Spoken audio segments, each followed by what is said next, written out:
మాకెంతో గౌరవము ఆదర్శం కూడా. ప్రభాకర్ చౌదరి గారు వచ్చి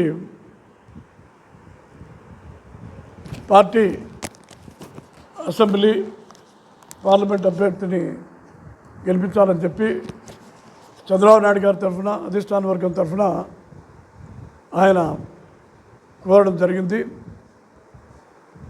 మేము కానీ కార్యకర్తలు కానీ కొన్ని విషయాలు చెప్పినాము.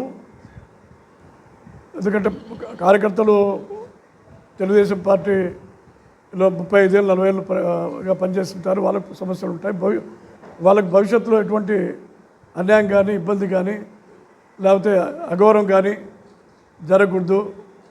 వాళ్ళకి భవిష్యత్తు గ్యారంటీ ఏంటి అనేది ఒకటి. వ్యక్తిగతంగా నా సమస్యలు, నాకు 40 సంవత్సరాలుగా ఉన్నటువంటి ఇబ్బందులు కానీ భవిష్యత్తులో పార్టీ ఏ విధంగా అందరికీ న్యాయం చేస్తుంది అనేది కానీ కూలంకషంగా చర్చించినాము. మరి ఆయన పెద్ద మనిషి, ఎన్నో విషయాలు చాలా విషయాలు చాలా లోతుగా అధ్యయనం చేసి పరిష్కరించినటువంటి వ్యక్తి కాబట్టి ఆయన మీద గౌరవంతో, మరి చంద్రబాబు నాయుడు గారి మీద గౌరవంతో 40 సంవత్సరాల పార్టీ అనుబంధాన్ని వదులుకోలేం కాబట్టి తెలుగుదేశం పార్టీకి మద్దతు కొనసాగించాలని చెప్పి ఆలోచన చేస్తున్నాం.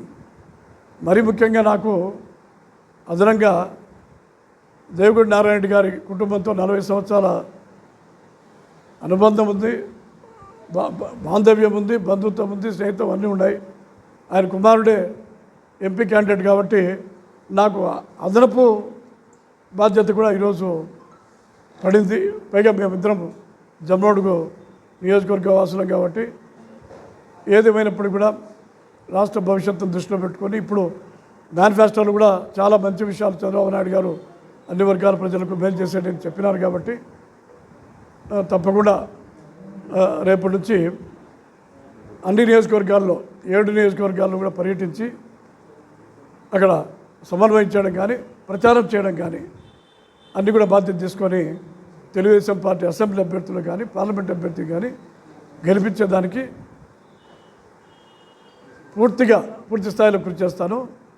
నా భవిష్యత్తును చంద్రబాబు నాయుడు గారి మీద భరోసాగా ఆయన మీద పెడుతున్నాను. ఆయన న్యాయం చేస్తాడనేటువంటి నమ్మకం ఉంది. కార్యకర్తలు కూడా నియోజకవర్గంలో కార్యకర్తలకు నాయకులకు కూడా న్యాయం జరుగుతుందనేటువంటి నమ్మకంతో రేపటి నుంచి పార్టీ విజయం కోసం అసెంబ్లీ నియోజకవర్గాల్లో పార్లమెంటు నియోజకవర్గంలో 2 గెలిచేదానికి సర్వశక్తుల ప్రయత్నం చేస్తామని చెప్పి మనం చేస్తున్నాం.